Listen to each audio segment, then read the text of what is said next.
Hello, everyone, and welcome to Your Health in Your Hands. I'm Dr. David Ajibade with the Brain and Body Foundation. And probably in another episode, I want to tell you why and how we came across that name, Brain and Body. Interesting story. But today, we're talking about exercise and your health. And if you remember, during the lockdown, I was saying, you guys, the fact that you're under lockdown does not mean that you should. Lockdown is not the same thing as lock up. You should be going out in your compound, being exposed to the sun. And you know why we say you should be exposed to the sun, right? Don't forget vitamin D. And you should be moving around, because the risk of having health challenges from just sitting down in one place, all cooped up under your roof and within the four walls or four corners of your house can be tremendous.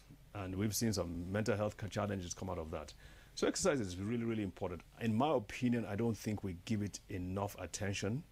I think this is something that should be drilled into us right from primary school through secondary school and through university. These should be compulsory courses as part of our overall education. It really should be a part of it, and it's that important. And we have a guest on today who is going to tell us just how important it is. He is a professional trainer, and I'll be introducing him in a few minutes. What we know about muscle is that it's not just about making you strong and giving you a good posture or making you look good. We are now beginning to find out that having muscle can be a safeguard for you, even in cases of chronic disease. Having muscle can help you fight infections more, because really muscle is where the proteins are, and proteins are the tools that your immune system uses to fight off infections, bugs, bacteria, and so on and so forth. But before I take away the shine from my guest, we're going to take a quick break here, and then we'll get him, and I'll introduce him right away. So stay tuned.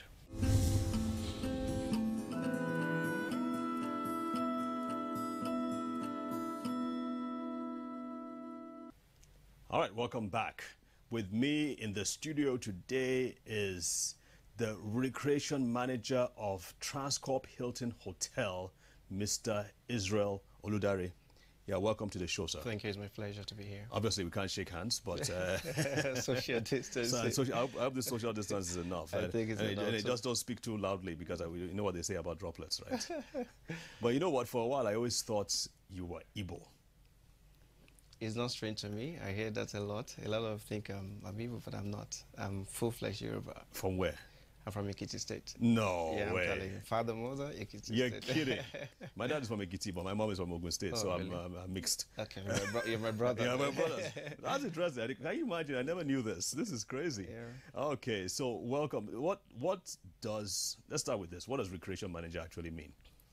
With the property I manage, Yes. recreation manager, I manage all the recreational facilities for the property. We have a gym, we have a swimming pool, basketball court, squash court. So my responsibility is to manage and ensure our guests are happy, and they'll be glad to still come back to us.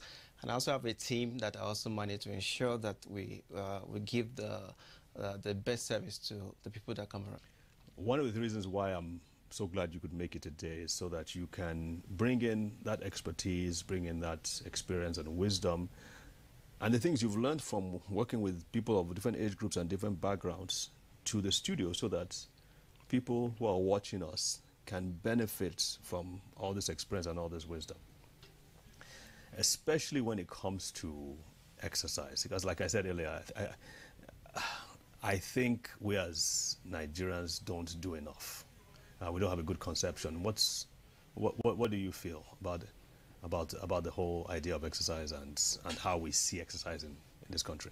Yes, for me, I usually tell people that keeping fit should be a lifestyle. It's not something you jump into and jump in and jump out. It should be your lifestyle. It should be something you do regularly. It's something you are conscious about and you plan to do it. And in this part of the world, a lot of people, is yet to be a culture. It's growing, but we can do more. I've noticed the trend. Most people dash to the gym when they visit their doctor, and doctor says, hey, tick, tick, tick, tick. You need to get to the gym if you want to live longer. That is why you see people rush to the gym. It's not a lifestyle. Right. It's not what they love to do. And I've seen people come in, and after like 2 weeks, because of the initial discomfort, the initial pain, they go away again. So it's not yet a lifestyle, but the best way to go about it is to make it a lifestyle, make it something you love to do and you want to do. Absolutely. Yeah. Absolutely. And, so and that's, like I said, starts from at an earlier age. Sure. All right. So what other than the scare from the doctor, like the person, maybe this person almost had a heart attack, or they looked at the blood test and say, this is very, very serious, you need to lose weight. Okay. What are the reasons for which people come to you? Basically, a lot of people come to the gym because, one, they want to lose weight. Oh, okay. When people get overweight, getting obese, or doctor says your cholesterol is high, but they come to the gym and say, okay, I need to lose my belly fat, I need to shed some weight. So basically, that's one reason people come. Another thing is, some ladies come to the gym and say, oh, I'm going flabby everywhere with the Christian mother. So they want to firm up. We call it Christian mother, where people do like they see the jiggles. So they come to the gym because of that. And you know, if you work out regularly, there's this confidence it gives you. Yes. There's this boldness it gives you. So a lot of people want to come here and say, okay, let me shed some weight so that I can look good. Yeah. So people have different reasons why they come. So these are just little reasons why people visit the gym. More males or females? I mean, this is one. It's mixed. But I think more females. More females. Yeah. Why? I guess females are more conscious about their look than the men. No. So if they are adding weight, the clothes are not fitting, then they see their friends slaying and look, they want to lose the weight. But sometimes men don't care. So it is what it is. So true. So true. I mean, one lady gave me she said one of the reasons why she doesn't go to the gym is that after spending 50,000, 100,000, 150,000 on her hair, whether it's Brazilian or Thai or whatever it is, it's like hard to now go into the gym and now guys are sweating and it just ruin their hair. I mean, we hear a lot. we see that a lot. But for me, which is most important, your health or the hair you carry? Exactly. So you people are hearing that, Abi? You really have to focus on figure it out. Do something you can maintain your hair, but at the same time you have to get into your health. Yeah. How many times a week would you say at least? And we're getting to the point about. I want to talk about the older age groups, especially 40 and above, because in my opinion, okay, you get to be about. I mean, you get to your height of your powers, and we're going to do a talk on aging and its effect on the body. It's going to be called the Death March. Death March. I know it doesn't sound too good, but in my opinion, when you get to 30 is when everything begins to level out. All your natural strength, your muscles that normally are formed and all that, you're not going to get much of that going up anymore. It's like you plateau. And then by 40, in my opinion, things begin to actually go down. That's when the eyesight, you start having problems with eyesight, have a problem with sleep, problems even staying awake, and so on and so forth. What's your own experience? I personally feel, as you said, most people start doing the turnaround when they get close to 40. When they're driving and they can see clearly, they are behind the system, they can see clearly. Yeah. They notice that strong guy is not as strong again. Right. A lot of people start doing a turnaround to, what do I need to do? But for me, it's like been better for every one of us to start early.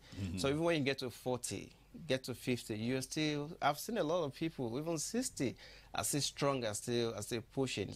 Now you can't compare somebody who has made fitness a lifestyle, been working out through his life for 30, 40, 50, and somebody who at 50 just want to start. Having said that, it is not too late to start. True.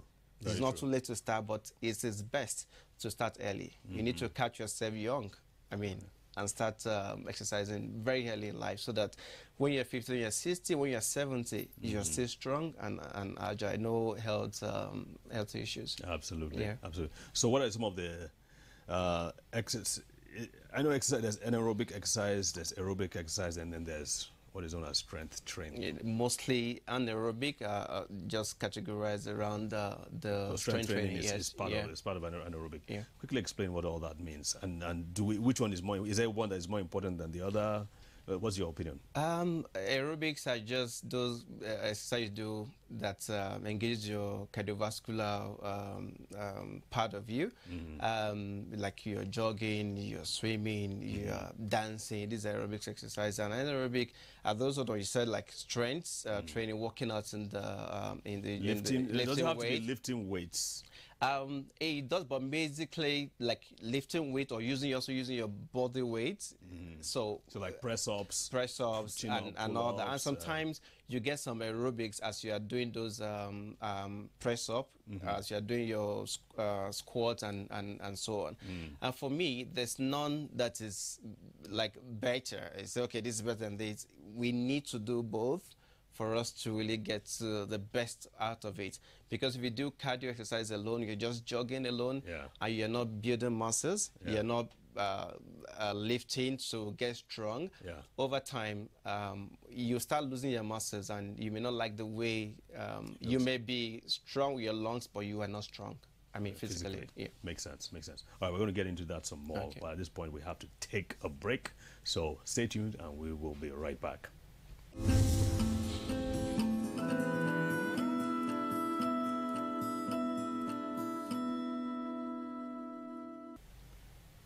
All right, welcome back. We're talking about the different kinds of exercise, aerobic and anaerobic, and I feel we really need to treat this well. And also, we want to talk about why is exercise so important. I know we kind of skirted over it, but I think we need to go into it in depth. Aerobic exercise and aerobic exercise. Examples of aerobic exercise. Dancing. Doing your like jogging. These are aerobic exercise. You run in place, jumping jacks. These are aerobic exercises. And then now with TV and YouTube and internet, people can actually follow do all the Zumba and the step aerobics and all other things. Like, what do you call that? Insanity. There's one called Insanity. Insanity, by Shanti. Shanti. There you go. It's really insane. Okay, so those are exercises. How long?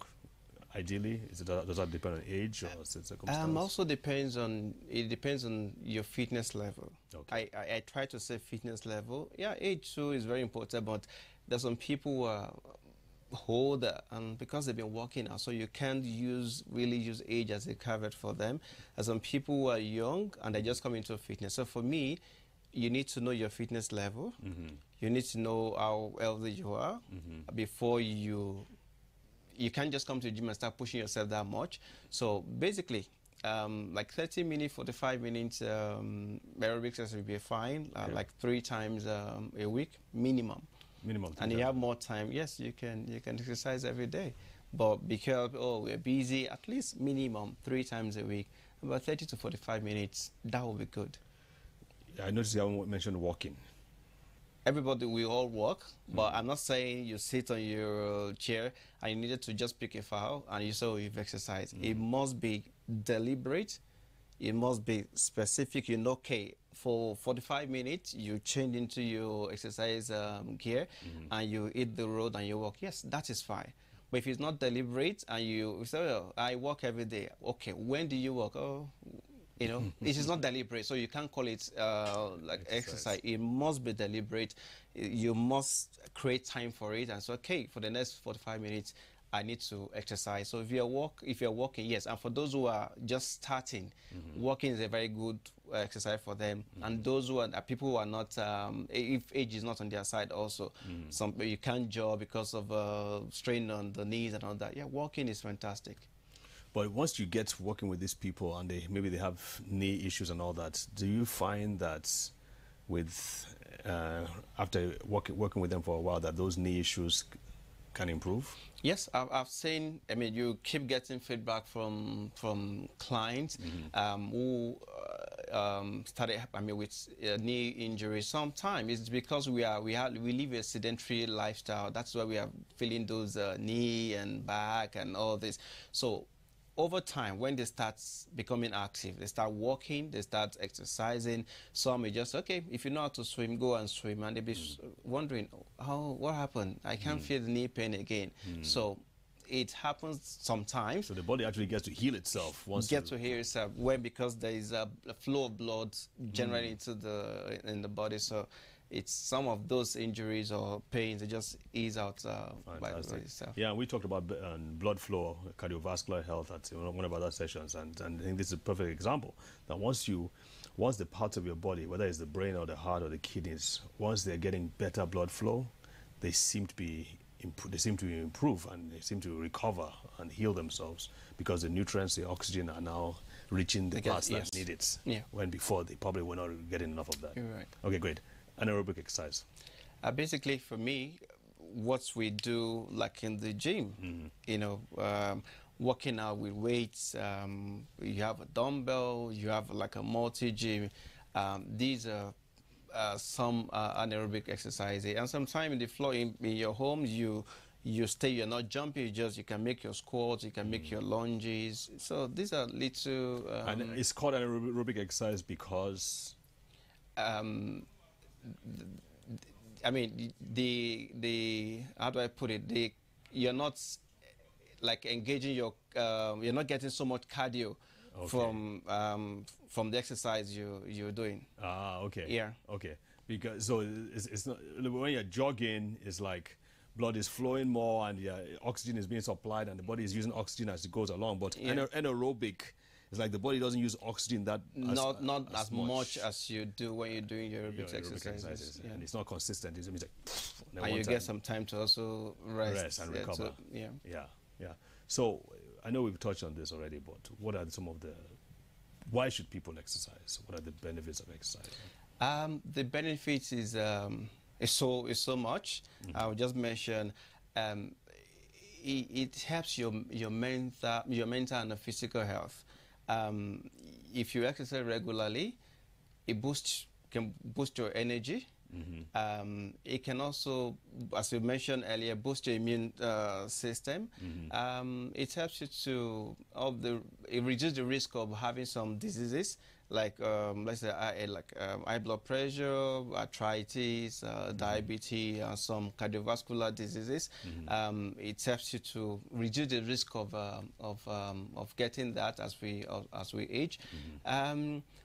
For me, I also say it can also boost your confidence, because if you work out regularly, you look good, you feel healthy, and you can always walk with your head high.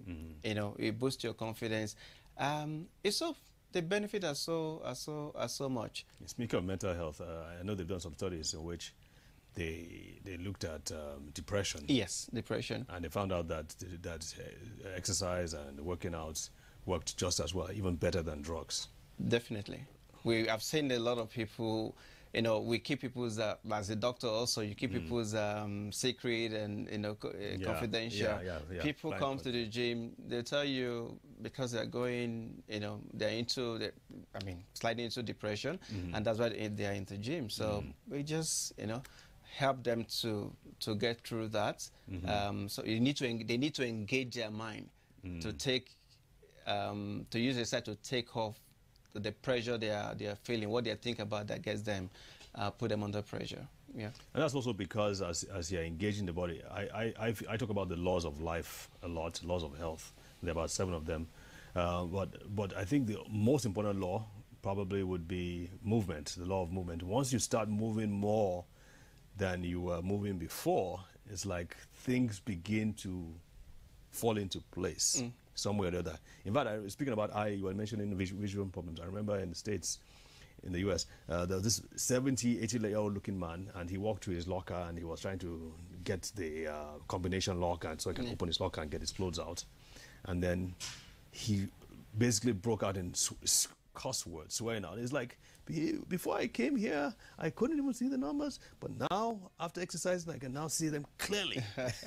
So, of course, we can't repeat the kind of words he was using, but it was so glaring. He just screamed. It's like he couldn't see the numbers. Now you can see the numbers. Maybe a lot of blood flow has really gone through the system, his brain, and he can see properly. I think we really, really underestimate. And yeah, it's not easy, really, to take up the time and go and work out and run and all that, but the payoff can be tremendous.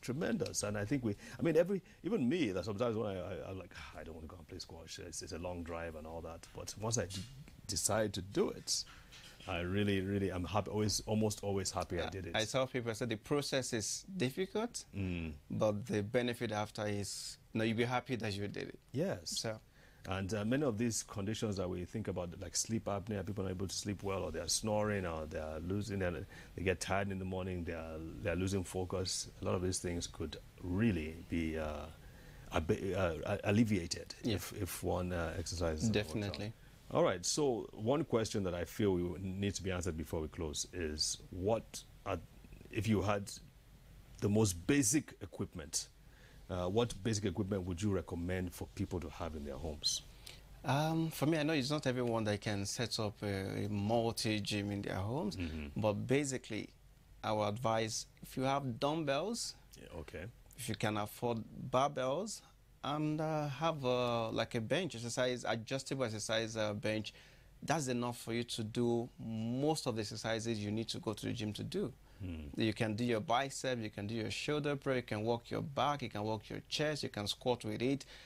A lot.